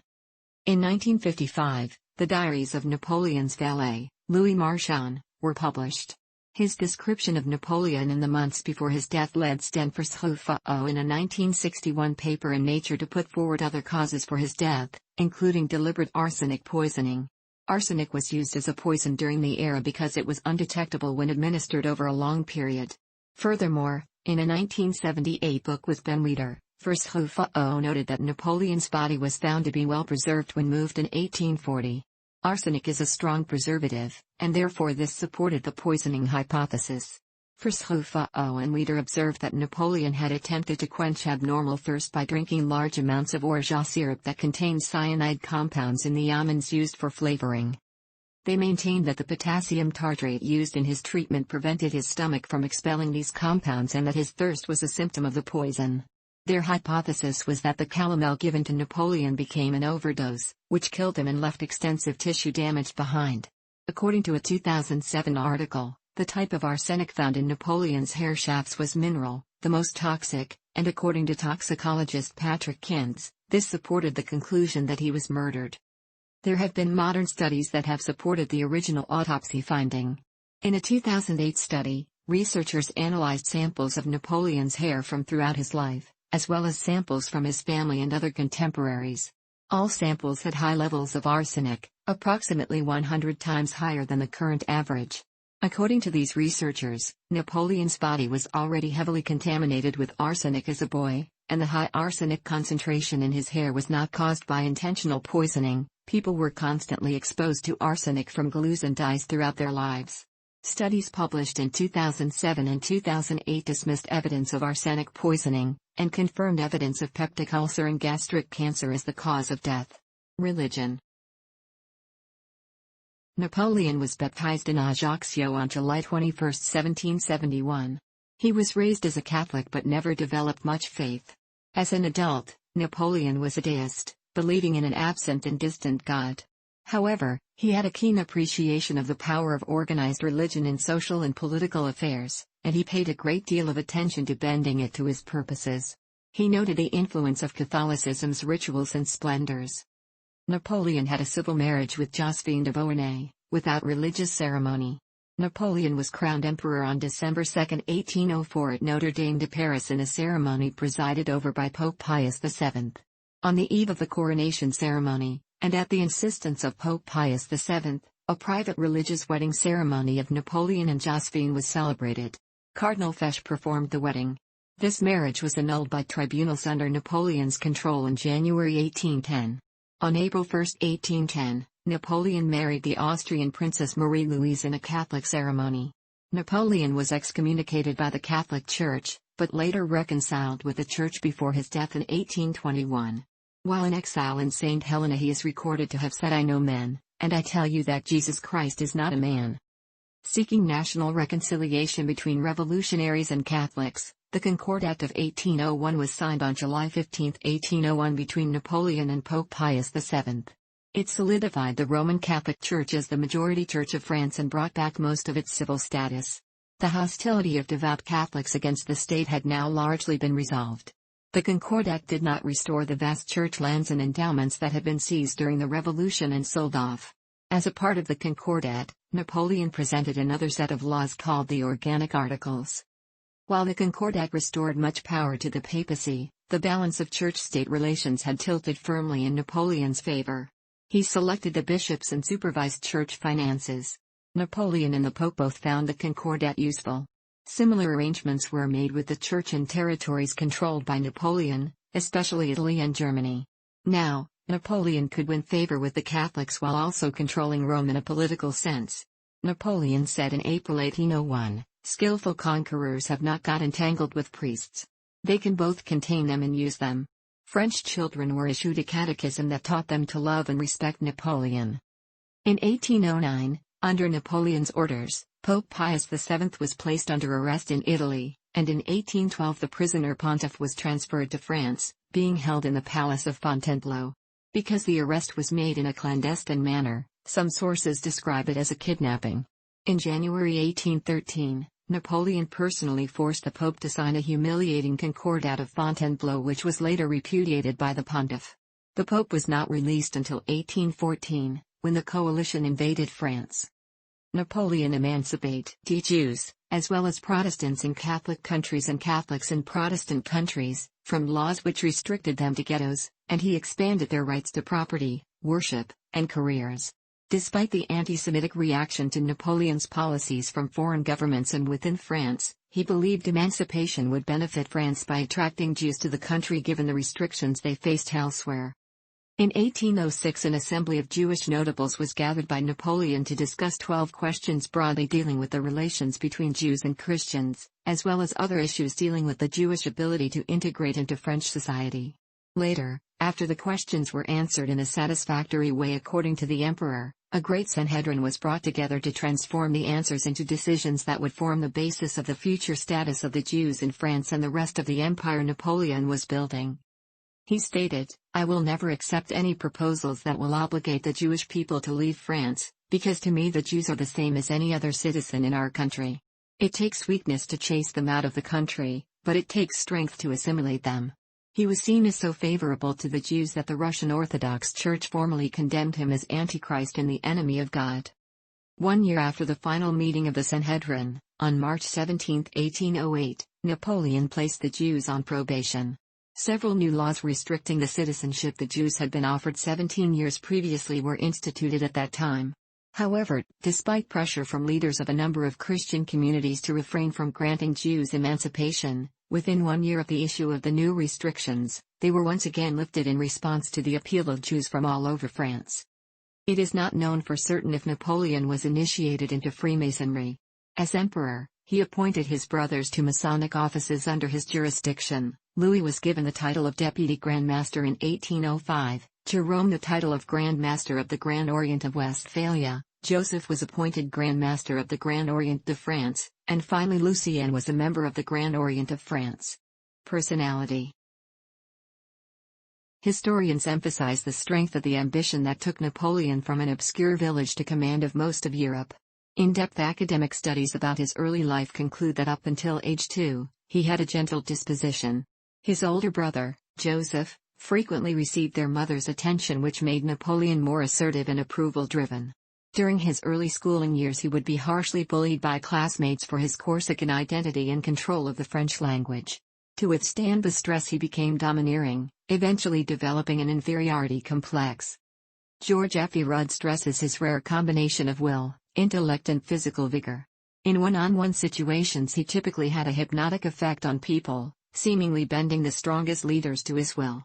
He understood military technology, but was not an innovator in that regard. He was an innovator in using the financial, bureaucratic, and diplomatic resources of France. He could rapidly dictate a series of complex commands to his subordinates, keeping in mind where major units were expected to be at each future point, and like a chess master, seeing the best plays moves ahead. Napoleon maintained strict, efficient work habits, prioritizing what needed to be done. He cheated at cards, but repaid the losses. He had to win at everything he attempted. He kept relays of staff and secretaries at work. Unlike many generals, Napoleon did not examine history to ask what Hannibal or Alexander or anyone else did in a similar situation. Critics said he won many battles simply because of luck. Napoleon responded, "Give me lucky generals," arguing that luck comes to leaders who recognize opportunity and seize it. Dwyer states that Napoleon's victories at Austerlitz and Jena in 180,506 heightened his sense of self-grandiosity, leaving him even more certain of his destiny and invincibility. "I am of the race that founds empires," he once boasted, deeming himself an heir to the ancient Romans. In terms of influence on events, it was more than Napoleon's personality that took effect. He reorganized France itself to supply the men and money needed for wars. He inspired his men. Duke of Wellington said his presence on the battlefield was worth 40,000 soldiers, for he inspired confidence from privates to field marshals. He also unnerved the enemy. At the Battle of Auerstedt in 1806, the forces of King Frederick William III of Prussia outnumbered the French by 63,000 to 27,000. However, when he was told, mistakenly, that Napoleon was in command, he ordered a hasty retreat that turned into a rout. The force of his personality neutralized material difficulties as his soldiers fought with the confidence that with Napoleon in charge they would surely win. Image. Napoleon has become a worldwide cultural icon who symbolizes military genius and political power. Martin van Creveld described him as the most competent human being who ever lived. Since his death, many towns, streets, ships, and even cartoon characters have been named after him. He has been portrayed in hundreds of films and discussed in hundreds of thousands of books and articles. When met in person, many of his contemporaries were surprised by his apparently unremarkable physical appearance in contrast to his significant deeds and reputation, especially in his youth, when he was consistently described as small and thin. Joseph Farrington, who observed Napoleon personally in 1802, commented that Samuel Rogers stood a little way from me and seemed to be disappointed in the look of countenance and said it was that of a little Italian. Farrington said Napoleon's eyes were lighter, and more of a gray, than I should have expected from his complexion, that his person is below middle size, and that his general aspect was milder than I had before thought it. A personal friend of Napoleon said that when he first met him in Brienne-le-Château as a young man, Napoleon was only notable for the dark color of his complexion, for his piercing and scrutinizing glance, and for the style of his conversation. He also said that Napoleon was personally a serious and somber man, his conversation bore the appearance of ill humor, and he was certainly not very amiable. Johann Ludwig Wurstenberger, who accompanied Napoleon from Camp Fourneau in 1797 and on the Swiss campaign of 1798, noted that Bonaparte was rather slight and emaciated-looking. His face, too, was very thin, with a dark complexion. His black, unpowdered hair hung down evenly over both shoulders, but that, despite his slight and unkempt appearance, his looks and expression were earnest and powerful. Denis Davidov met him personally and considered him remarkably average in appearance. His face was slightly swarthy, with regular features. His nose was not very large, but straight, with a slight, hardly noticeable bend. The hair on his head was dark reddish blonde, his eyebrows and eyelashes were much darker than the color of his hair, and his blue eyes, set off by the almost black lashes, gave him a most pleasing expression. The man I saw was of short stature, just over 5 feet tall, rather heavy although he was only 37 years old. During the Napoleonic Wars he was taken seriously by the British press as a dangerous tyrant, poised to invade. Napoleon was mocked in British newspapers as a short-tempered small man and he was nicknamed Little Boney in a strong fit. A nursery rhyme warned children that Bonaparte ravenously ate naughty people, the bogeyman. At 1.57 meters, he was the height of an average French male but short for an aristocrat or officer. It is possible he was taller at 1.70 meters due to the difference in the French measurement of inches. Some historians believe that the reason for the mistake about his size at death came from use of an obsolete Old French yardstick. Napoleon was a champion of the metric system and had no use for the old yardsticks. It is more likely that he was 1.57 meters, the height he was measured at on St. Helena, a British island, since he would have most likely been measured with an English yardstick rather than a yardstick of the old French regime. Napoleon surrounded himself with tall bodyguards and was affectionately nicknamed Le Petit Caporal, the Little Corporal, reflecting his reported camaraderie with his soldiers rather than his height. When he became first consul and later emperor, Napoleon eschewed his general's uniform and habitually wore the green colonel uniform, non-hussar, of a colonel of the Chasseurs Cheval of the Imperial Guard, the regiment that served as his personal escort many times, with a large bicorn. He also habitually wore, usually on Sundays, the blue uniform of a colonel of the Imperial Guard Foot Grenadiers. He also wore his Legion d'honneur star, medal and ribbon, and the Order of the Iron Crown decorations, white French-style culottes and white stockings. This was in contrast to the complex uniforms with many decorations of his marshals and those around him. In his later years he gained quite a bit of weight and had a complexion considered pale or sallow, something contemporaries took note of. Novelist Paul de Kock, who saw him in 1811 on the balcony of the Tuileries, called Napoleon yellow, obese, and bloated. A British captain who met him in 1815 stated, "I felt very much disappointed, as I believe everyone else did, in his appearance. He is fat, rather what we call pot-bellied, and although his leg is well-shaped, it is rather clumsy. He is very sallow, with light grey eyes, and rather thin, greasy-looking brown hair, and altogether a very nasty, priest-like looking fellow." The stock character of Napoleon is a comically short petty tyrant, and this has become a cliché in popular culture. He is often portrayed wearing a large bicorn hat with a hand in waistcoat gesture, a reference to the painting produced in 1812 by Jacques-Louis David. In 1908 Alfred Adler, a psychologist, cited Napoleon to describe an inferiority complex in which short people adopt an over-aggressive behavior to compensate for lack of height. This inspired the term Napoleon complex. Reforms. Napoleon instituted various reforms, such as higher education, a tax code, road and sewer systems, and established the Banque de France, the first central bank in French history.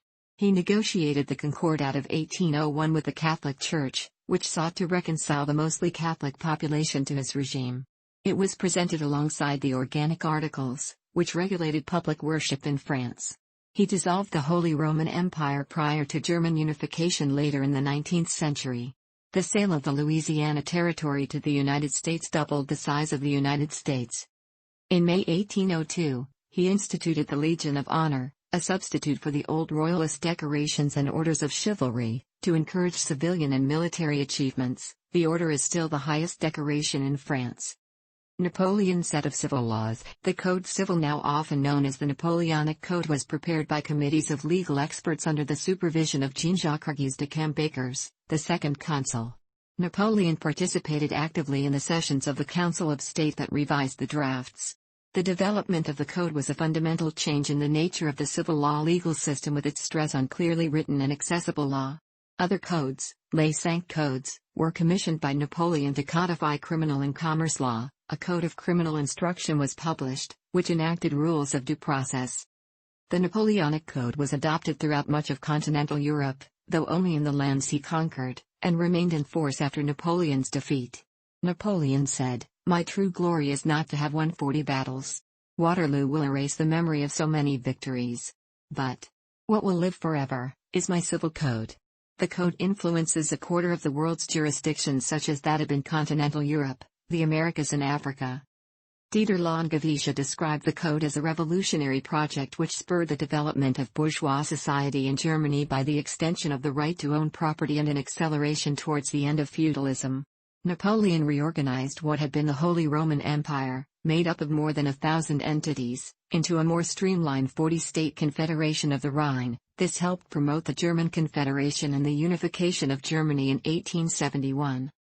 The movement toward national unification in Italy was similarly precipitated by Napoleonic rule. These changes contributed to the development of nationalism and the nation-state. Napoleon implemented a wide array of liberal reforms in France and across continental Europe, especially in Italy and Germany, as summarized by British historian Andrew Roberts. The ideas that underpin our modern world: meritocracy, equality before the law, property rights, religious toleration, modern secular education, sound finances, and so on, were championed, consolidated, codified and geographically extended by Napoleon. To them he added a rational and efficient local administration, an end to rural banditry, the encouragement of science and the arts, the abolition of feudalism and the greatest codification of laws since the fall of the Roman Empire. Napoleon directly overthrew remnants of feudalism in much of Western continental Europe. He liberalized property laws, ended seigneurial dues, abolished the Guild of Merchants and Craftsmen to facilitate entrepreneurship, legalized divorce, closed the Jewish ghettos and made Jews equal to everyone else. The Inquisition ended, as did the Holy Roman Empire. The power of church courts and religious authority was sharply reduced and equality under the law was proclaimed for all men. In the field of military organization, Napoleon borrowed from previous theorists such as Jacques-Antoine Hippolyte, Comte de Guibert, and from the reforms of preceding French governments, and then developed much of what was already in place. He continued the policy, which emerged from the Revolution, of promotion based primarily on merit.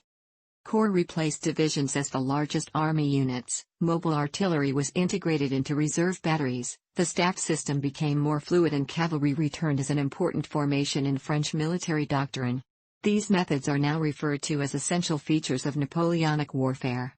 Though he consolidated the practice of modern conscription introduced by the Directory, one of the restored monarchy's first acts was to end it.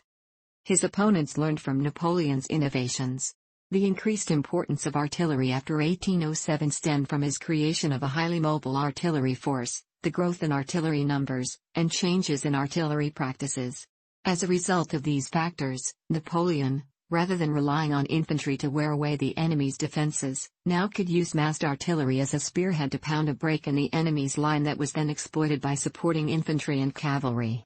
Maconochie rejects the alternative theory that growing reliance on artillery by the French army beginning in 1807 was an outgrowth of the declining quality of the French infantry and, later, France's inferiority in cavalry numbers. Weapons and other kinds of military technology remained static through the Revolutionary and Napoleonic eras, but 18th-century operational mobility underwent change. Napoleon's biggest influence was in the conduct of warfare. Antoine-Henri Jomini explained Napoleon's methods in a widely used textbook that influenced all European and American armies. Napoleon was regarded by the influential military theorist Karl von Clausewitz as a genius in the operational art of war, and historians rank him as a great military commander. Wellington, when asked who was the greatest general of the day, answered, "In this age, in past ages, in any age, Napoleon." Under Napoleon, a new emphasis towards the destruction, not just outmaneuvering, of enemy armies emerged. Invasions of enemy territory occurred over broader frontiers, which made wars costlier and more decisive. The political effect of war increased. Defeat for a European power meant more than the loss of isolated enclaves. Near Carthaginian peaces intertwined whole national efforts, intensifying the revolutionary phenomenon of total war. The official introduction of the metric system in September 1799 was unpopular in large sections of French society. Napoleon's rule greatly aided adoption of the new standard not only across France but also across the French sphere of influence. Napoleon took a retrograde step in 1812 when he passed legislation to introduce the mesures usuels, traditional units of measurement, for retail trade, a system of measure that resembled the pre-revolutionary units but were based on the kilogram and the meter. For example, the livre metrique, metric pound, was 500 grams, in contrast to the value of the livre du roi, the king's pound, 489.5 grams. Other units of measure were rounded in a similar manner prior to the definitive introduction of the metric system across parts of Europe in the middle of the 19th century. Napoleon's educational reforms laid the foundation of a modern system of education in France and throughout much of Europe. Napoleon synthesized the best academic elements from the Ancien Regime, the Enlightenment, and the Revolution, with the aim of establishing a stable, well-educated and prosperous society. He made French the only official language. He left some primary education in the hands of religious orders, but he offered public support to secondary education. Napoleon founded a number of state secondary schools, lycées, designed to produce a standardized education that was uniform across France. All students were taught the sciences along with modern and classical languages. Unlike the system during the Ancien Regime, religious topics did not dominate the curriculum, although they were present with the teachers from the clergy. Napoleon hoped to use religion to produce social stability. He gave special attention to the advanced centers, such as the École Polytechnique, that provided both military expertise and state-of-the-art research in science. Napoleon made some of the first efforts at establishing a system of secular and public education. The system featured scholarships and strict discipline, with the result being a French educational system that outperformed its European counterparts, many of which borrowed from the French system. Memory and evaluation. In the political realm, historians debate whether Napoleon was an enlightened despot who laid the foundations of modern Europe or a megalomaniac who wrought greater misery than any man before the coming of Hitler. Many historians have concluded that he had grandiose foreign policy ambitions. The continental powers as late as 1808 were willing to give him nearly all of his gains and titles, but some scholars maintain he was overly aggressive and pushed for too much, until his empire collapsed. Napoleon ended lawlessness and disorder in post-revolutionary France. He was considered a tyrant and usurper by his opponents. His critics charged that he was not troubled when faced with the prospect of war and death for thousands, turned his search for undisputed rule into a series of conflicts throughout Europe and ignored treaties and conventions alike. His role in the Haitian Revolution and decision to reinstate slavery in France's overseas colonies are controversial and affect his reputation. Napoleon institutionalized plunder of conquered territories. French museums contain art stolen by Napoleon's forces from across Europe. Artifacts were brought to the Musée du Louvre for a Grand Central Museum. His example would later serve as inspiration for more notorious imitators. He was compared to Adolf Hitler by the historian Peter Giel in 1947, and Claude Riba in 2005. David G. Chandler, a historian of Napoleonic warfare, wrote in 1973 that nothing could be more degrading to the former and more flattering to the latter. The comparison is odious. On the whole, Napoleon was inspired by a noble dream, wholly dissimilar from Hitler's. Napoleon left great and lasting testimonies to his genius and codes of law and national identities which survive to the present day. Adolf Hitler left nothing but destruction. Critics argue Napoleon's true legacy must reflect the loss of status for France and needless deaths brought by his rule. Historian Victor Davis Hanson writes, "After all, the military record is unquestioned: 17 years of wars, perhaps 6 million Europeans dead, France bankrupt, her overseas colonies lost." Maclean states that he can be viewed as the man who set back European economic life for a generation by the dislocating impact of his wars. Vincent Cronin replies that such criticism relies on the flawed premise that Napoleon was responsible for the wars which bear his name, when in fact France was the victim of a series of coalitions which aimed to destroy the ideals of the revolution. British military historian Corelli Barnett calls him a social misfit who exploited France for his personal megalomaniac goals. He says Napoleon's reputation is exaggerated. French scholar Jean Doulard provided an influential account of his image as a savior. Louis Bergeron has praised the numerous changes he made to French society, especially regarding the law as well as education. His greatest failure was the Russian invasion. Many historians have blamed Napoleon's poor planning, but Russian scholars instead emphasize the Russian response, noting the notorious winter weather was just as hard on the defenders. The large and growing historiography in French, English, Russian, Spanish and other languages has been summarized and evaluated by numerous scholars. Napoleon's use of propaganda contributed to his rise to power, legitimated his regime, and established his image for posterity. Strict censorship, controlling aspects of the press, books, theater, and art were part of his propaganda scheme, aimed at portraying him as bringing desperately wanted peace and stability to France. The propagandistic rhetoric changed in relation to events and to the atmosphere of Napoleon's reign, focusing first on his role as a general in the army and identification as a soldier, and moving to his role as emperor and a civil leader. Specifically targeting his civilian audience, Napoleon fostered a relationship with the contemporary art community, taking an active role in commissioning and controlling different forms of art production to suit his propaganda goals. In England, Russia and across Europe, though not in France, Napoleon was a popular topic of caricature. Hazari Singh, 2004, explores how Napoleon's image and memory are best understood. They played a key role in collective political defiance of the Bourbon Restoration monarchy in 18,151,830. People from different walks of life and areas of France, particularly Napoleonic veterans, drew on the Napoleonic legacy and its connections with the ideals of the 1789 revolution. Widespread rumors of Napoleon's return from St. Helena and Napoleon as an inspiration for patriotism, individual and collective liberties, and political mobilization manifested themselves in seditious materials, displaying the tricolor in rosettes.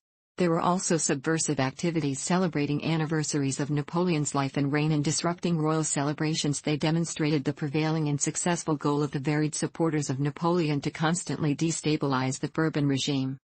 Data 2005 shows that, following the collapse of militaristic Boulangism in the late 1880s, the Napoleonic legend was divorced from party politics and revived in popular culture. Concentrating on 2 plays and 2 novels from the period, Victorien Sardou's Madame Sans, 1893, Maurice Barrès's Les Dragons, 1897, Edmond Rostand's L'Aigle, 1900, and André Delord and Gyp's Napoleonette, 1913. Examines how writers and critics of the Belle Époque exploited the Napoleonic legend for diverse political and cultural ends.